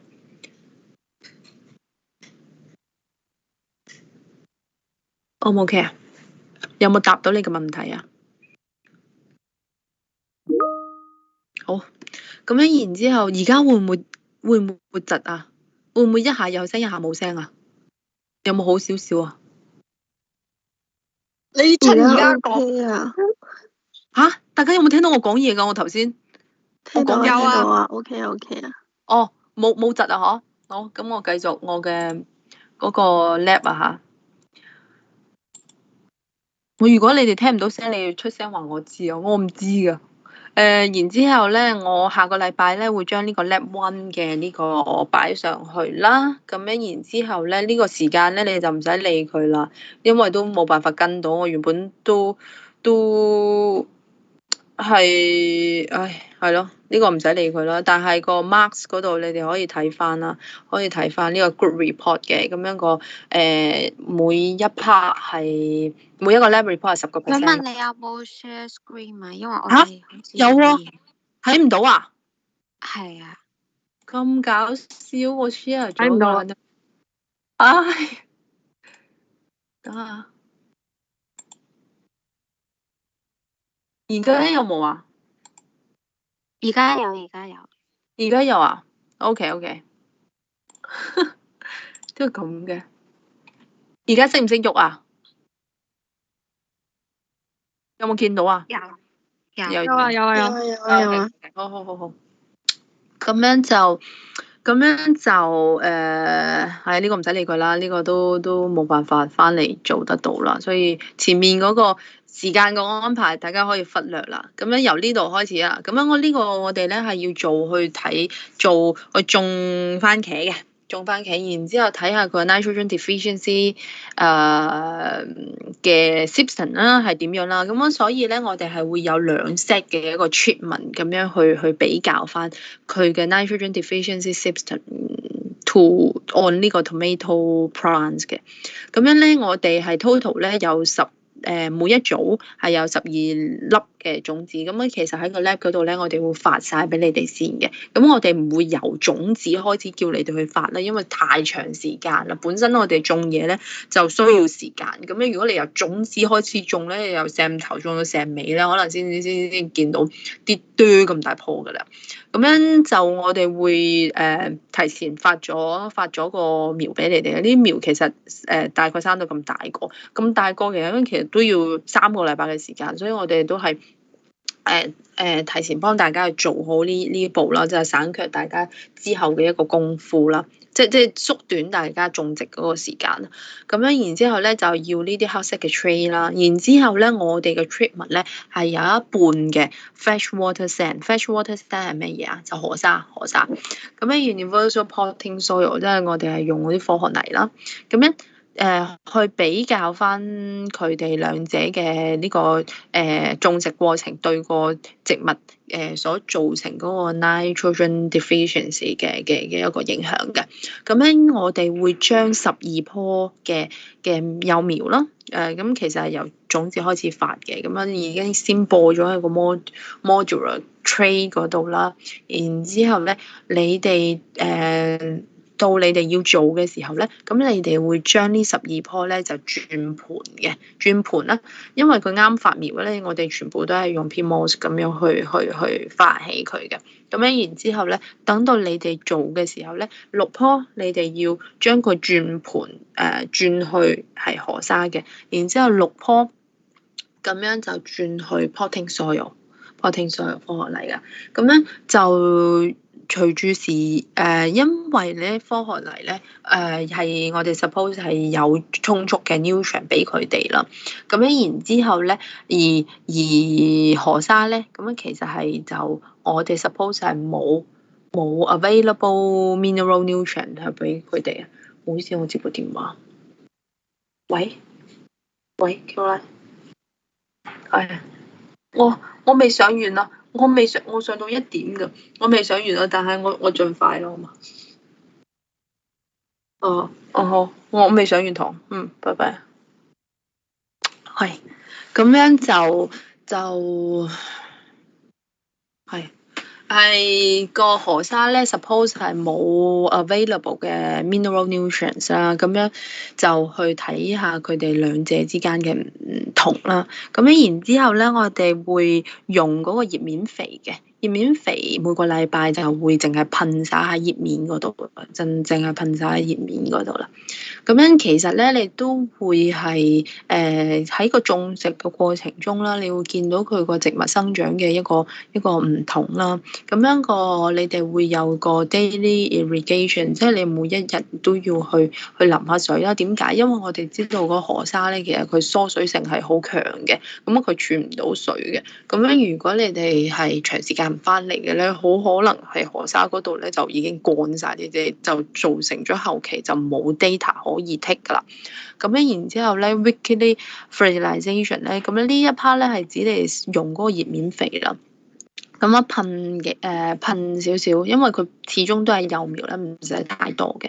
咁樣然之後呢個時間你唔使理佢啦。咁樣就係、你哋要度要 take data 嘅就係呢個 stem 個高度啦，嗰棵嘢嘅高度啦，有幾多葉啦，然之後個 leaf area 啦，然之後 leaf color 啦，然之後呢一 part 咧，有啲係 weekly data，有啲咧就係 leaf area 就係最尾先去度嘅，然之後仲要去度埋個 dry biomass 嘅，咁啊分開 root 同 shoot 啦。咁樣然之後咧，呢個 leaf color，咁我有個 leaf color chart 嘅 leaf color chart 咧，因為我而家都俾唔到大家，所以咧你哋個 reference 咧，你就可以上網睇下，其實佢嗰個 leaf color chart 其實同有啲似嗰個 soil color chart 嘅，咁你哋睇下唔同嘅綠嘅程度，個綠色都有分唔同好多種類嘅，咁然之後你哋再睇翻啦，然之後對應翻你哋喺個 record 喺個 recording 嗰個位嘅記錄啦，咁樣然之後咧，咁樣其實每個組咧，其實你要 create 一個咁樣嘅 table，即係 during 個 plantation，你要記錄個顏色變化啦，每個禮拜或者有冇啲 dead leaf 啊，然之後有冇一啲蟲啊，或者係有啲病蟲害啊，咁樣你會跟翻你自身嘅一個情況，然之後再去作為一個調整嘅咁樣，然之後最尾嘅時候咧，個 leaf area 嘅 determination 咧，咁樣嗰度咧，你會見到有個 leaf area，咁樣然之後我哋會有個格仔，呢度教咗你點樣去數個格仔，知道個 leaf area 係點樣嘅計算啊，咁我都會俾相關嘅一個圖片，然之後 data 俾大家去睇翻嘅。咁樣然之後呢個 biomass 啦，個 biomass 係最尾嘅時候咧，你哋要 oven dry，去 oven dry 個 plants，然之後睇下佢嘅 dry biomass 係幾多。咁樣呢度教大家點樣去度嗰個 dry biomass。啦，咁咧然之後咧，就你哋嘅 lab report 要有 introduction 啦、methodology 啦，咁樣 result 啦，咁 methodology 咧就係跟翻我嘅 lab manual 啦，咁樣就我頭先有講咗嘅呢啲咁樣嘅嘢啦，因為呢個好難錄片嘅，因為我種嘢。咁樣唔係做 lab，咁啊好難錄到片俾大家，所以我就通過呢啲咁樣嘅形式，然之後講翻俾大家知點樣去做呢個 lab report 啦。咁樣然之後 result，咁樣你要比較翻你嘅嗰個 experimental result 啦。咁樣然之後跟翻你嘅每個禮拜 take 嘅呢啲 data 有相啊，有高度啊，咁樣你要做一個比較啦。discussion 答翻我哋呢啲問題啦。conclusion limitation 係啦，呢個 lab 會有咩limitation 咧？咁樣跟你做完呢個 lab，咁樣你所得到嘅一啲心得體會啦，係啦，咁樣然之後咧，我就會俾一啲 data 去帶俾 app。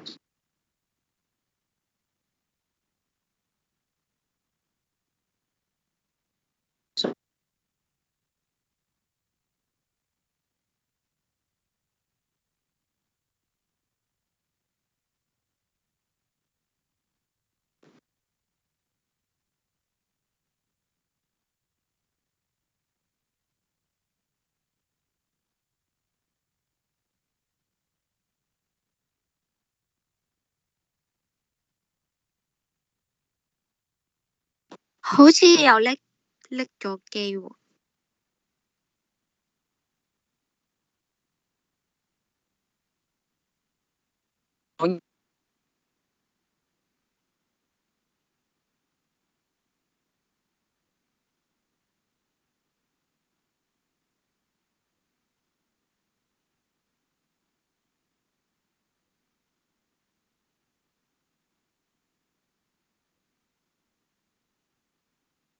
而家畫面冇喐，都冇聲。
講嘢啊？聽唔聽到我講嘢？喂，而家聽到啦。哎呀，我用手機先上到，唔知點解我個電腦冇反應。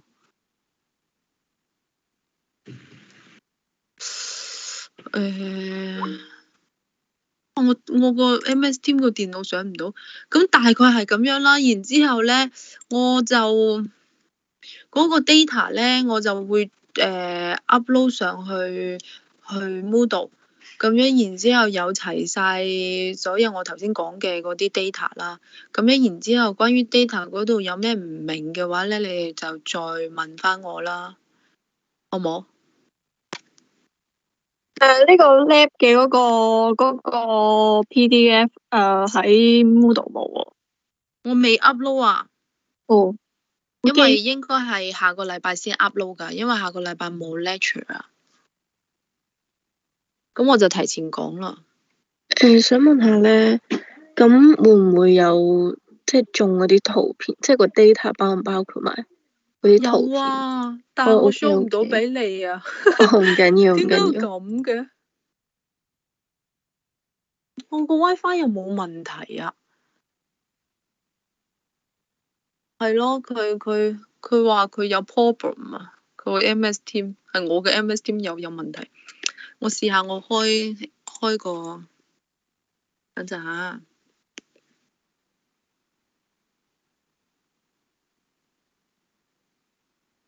你睇唔睇到我㗎？等我轉翻。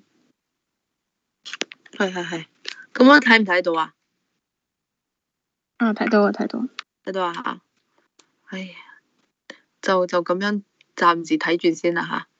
我個 MS Team 係大家知唔知咩問題啊？你睇我入唔到去。咁樣我會有個 data 俾大家啦，有晒呢啲圖啦，有晒呢啲圖啦，睇唔睇得清啊？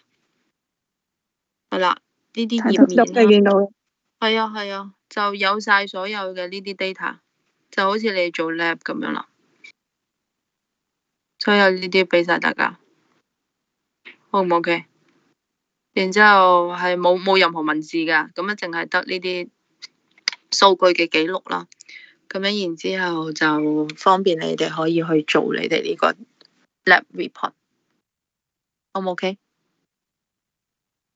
好啊，好，唔該晒。好啊，咁你哋如果仲有咩疑問嘅話，就再問我啦，好冇？好唔 OK？好。如果冇乜問題咧，我哋呢堂就上到，係講，係咪？係咪有？好，如果冇乜咁，我哋呢堂就上到呢度，咁就下個禮拜冇堂，下個禮拜再見，好冇？拜拜。